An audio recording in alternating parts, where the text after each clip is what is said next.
Welcome to the Private Lenders Podcast with your hosts from Hard Money Bankers, Jason Balin and Chris Haddon. This podcast is sponsored by hardmoneymastermind.com. Hey everyone, thank you for checking out the Private Lenders Podcast. Chris and Jason here. Real quick announcement before we get started. We just finished up our February 2-day virtual boot camp last week, and we are scheduling another one for April. To learn more and to make application, go check out hardmoneybusiness.com. Okay, social proof. What is it? Why do businesses need it? And even more specifically, why do private lenders need social proof? Let's start there. You want to jump in with a quick definition of what social proof is? Yeah, I mean, so think about it in general.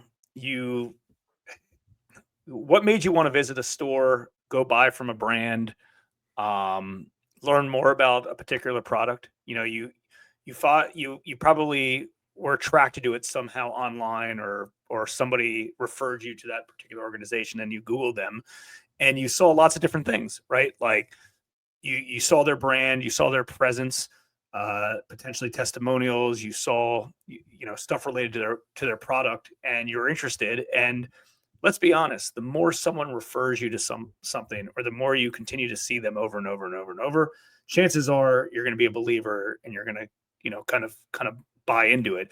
And you better believe that owning a hard money lending company and attracting borrowers and capital investors, they're just like everybody else. They want to be attracted and do business with people that are actually doing business and, actively out there, actively out there and being active lenders. So we're going to go through, a few things to shortcut to make this real easy for you here in a sec. Yeah. I mean, breaking it down to like its very basics, like social proof is a cool word, but pretty much what it means is somebody says this thing is good. Could be a product, could be a service. People are saying it's a good thing, right?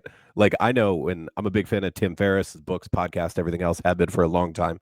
And when he recommends a product, article of clothing, supplement, a book or something like that, if he recommends it, I know it's going to be good from the past, from experience, right? When he puts his name on something, not that he owns it or anything, just recommended it.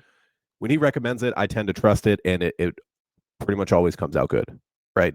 So the types of social proof, we're talking about testimonials, a review online. Everyone knows how important like a Google review or Yelp review or something like that, how much weight that carries with a potential new customer. It could be a video testimonial, even better. It could be other things, not even like necessarily a recommendation, but for example, if you have video of you speaking at a meetup group to real estate investors and you're talking about private lending, that's also a form of social proof, right? You're standing in front of people, they can see what's going on, people are listening to you as an expert, right? So this is important, all these things, before we get into private lending specifically for any business. Like depending on how effective you want to be at conversion, traffic and conversion for that matter, is how much effort you're going to put into developing and displaying social proof everywhere you can online. Yeah, I mean, in a perfect world, every one of your new borrowers would come refer to you from another borrower, right? That would be easy, wouldn't it? Or every one of your capital investors would become referred to you from an existing capital investor. Sure. Hey, when you get to a place where that's happening, you're in a great spot, no doubt. Your life will be very, very easy when, hey, you have a capital investor that's been investing with you for a long period of time. Maybe they got a few $100,000 with you, and then they tell their friend, and then that person puts up a few $100,000, and it's a very easy process. That's great. But you got to start somewhere and you got to grow. So you got to be, in essence, grab cold eyeballs, people that don't already know you, and introduce themselves to you. Like figure out a way that you could provide value to them and to show them, and they can, build trust with you and credibility with you online, because you better believe that every borrower and every capital investor is Googling you. They are. Like sure. They're checking your socials, all that. Yeah. At the very least, if you don't have an online presence, you need at least some sort of minimal website. And even if it's not for the purpose of converting or running traffic, paid or organic traffic to, it's for credibility. Because when somebody leaves, and somebody hears or somebody talks to you on the phone and you're XYZ XYZ private lending, they're going to Google you and they want to see that you exist. So at the minimum, website and every social platform, right? Create social platforms. That's where it's at. Like when you're doing due diligence on people these days, are you going to their website? Are you going to their LinkedIn profile? Are you going to their Instagram? Are you going to their Facebook? You're going to their Google business page? Because guess what? Every demo and every single person looks up things differently, right? Like some people are going right to Instagram. And if you don't have an Instagram presence, boom. A lot of people in this space go to LinkedIn. Some go right to website. Right. A lot of these things, or YouTube, a lot of these things are interchangeable, but why not do all of them? And the reason why is if you're going to do some content, like Chris said, like, hey, I just spoke at this meetup group. That's a very good credibility play. Post that everywhere. Post that content on all those social platforms.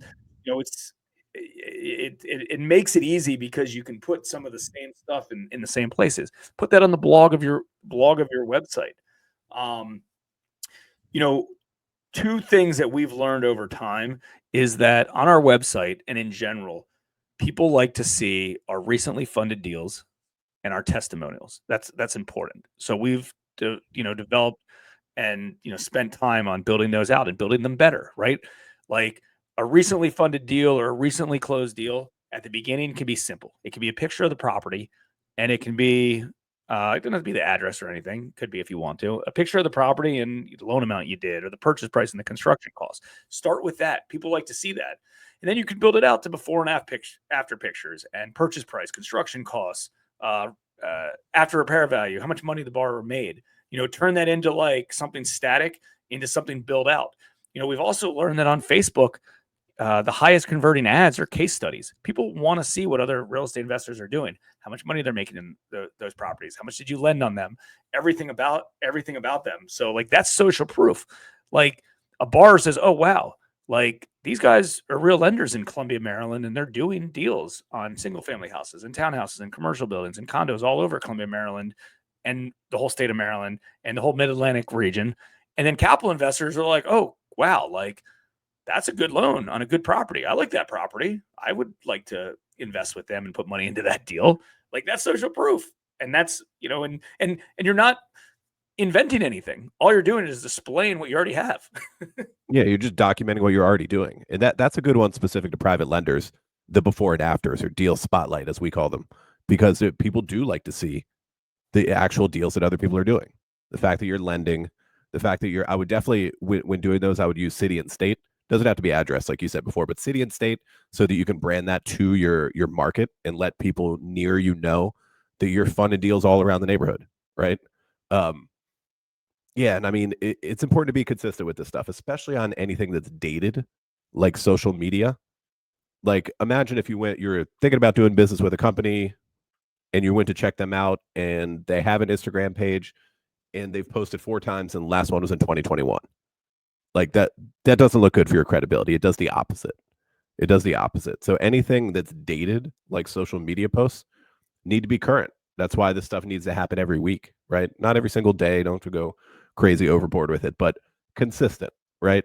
So that when people go check you out, which in essence they're checking out your online resume, see your personal Facebook page, see what's going on there, company page, obviously, see if there's company accounts. Being consistent with that will go a really, really long way for conversion with both borrowers and capital investors, honestly.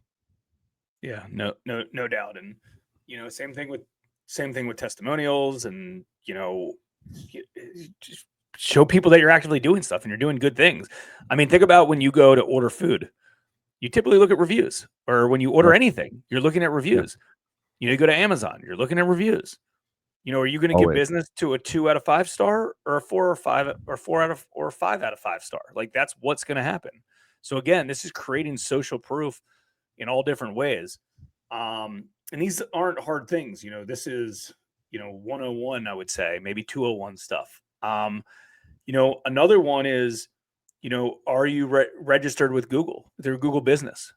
That's an easy one. If somebody Googles your brand name, you got to be coming up in Google Business, right? Obviously, you need to be coming up in search and in Google as well. I'm not saying for the keyword hard money lending, right? Or hard money lender or hard money loans. Those are hard keywords to brand or to come up on in Google. But like your own company name should be coming up, right? If it's Hard Money Bankers and someone Googles Hard Money Bankers, like I better be coming up in search. But also, if I register my business page, go do this. Go do this yourself. If you're watching or listening to this, Google your name, your hometown, and if you have a Google My Business page, that's going to take up like a third to a half of the entire search website, which is great. It's going to have a picture of your brand and your company and your testimonials and other content, just by registering through Google My Business. And it's a good little social platform as well. Also shows up on Google Maps. A lot of people search for products these days on Google Maps and Apple Maps. Sometimes, they're not necessarily going and doing a quote unquote Google search. And like, you got to figure out ways to get in front of, doing it that way. And these are easy ways to do this. And again, I wouldn't even consider any of this stuff marketing. This is just brand awareness by social proof, because we didn't talk about, doing search engine optimization or paying for ads to get them to this website. This is clearly, you met somebody at a real estate group, a meetup group, you went on an investor presentation. Somebody said, "Oh, hey, I just did a loan with Hard Money Bankers. Those guys are great guys. Call them up and see if they can help you as well." And they go in and they search up. They're like, "Oh, wow, they got an Instagram page.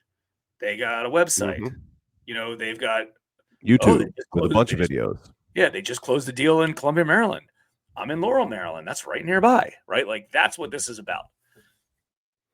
Yeah, I mean, video is another great tool too. I know that like some people are a little hesitant to, it's hard to present, right? That's something that you need to get used to. If you're talking about speaking to a camera, presenting on a topic, I get that that's hard. And you don't even necessarily have to do that. Video these days, with obviously we all have phones in our pockets that can take a video in 2 seconds from now. Video can be a lot of different things. It could be a walkthrough. It doesn't have to be like you presenting to the camera. I know a lot of people shy away from that. I get it. We're professional lenders. We're not like actors or performers or professional speakers of any kind. So totally get it. But think about other things that you can capture on video related to lending. A conversation in your office, just walking into the office, going to visit a property, like we were saying with going to real estate meetings, stuff like that. Whatever you can think of that you would normally just use in personal life for like a Facebook reel or Instagram story or TikTok or whatever it might be, that you can apply to the lending business and the real estate investing business, can go a long way on this topic of social proof that we're talking about. Yeah, no doubt. Yeah. Again, I think this is some 101 stuff that will really help your business. Even if you're just starting out, start small. You don't have to get too crazy in advance, but do this consistently and start adding case studies, start adding testimonials. And guess what? You already got case studies, because you probably have an investor presentation that you put together to try to go raise capital. And even if they're not actual deals that you've done in the past, they're sample deals of what they would look like. Start with that. As you do deals, put those on there. Start trying to get reviews on Google, Facebook, everywhere else. Try to create social proof, right? If you think about it, you've got it, even if you're newer in this industry. And if you've been in this industry long enough, start adding that to, your daily or weekly or monthly task list to start growing, because it'll go a long way.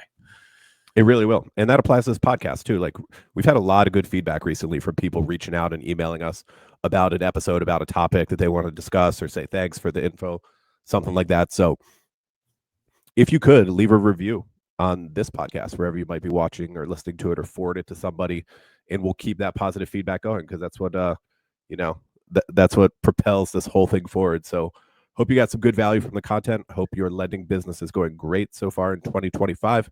See you next time on the Private Lenders Podcast. We hope you enjoyed this episode of the Private Lenders Podcast. Please note that the opinions stated by all the speakers on this show are only opinions and not intended for legal, financial, or accounting advice. Please make sure to always check with your own legal, accounting, and financial professionals. If you enjoyed this episode of the Private Lenders Podcast, we'd appreciate it if you would spread the word. Make sure to check out hardmoneymastermind.com, the #1 free community for new and experienced private and hard money lenders.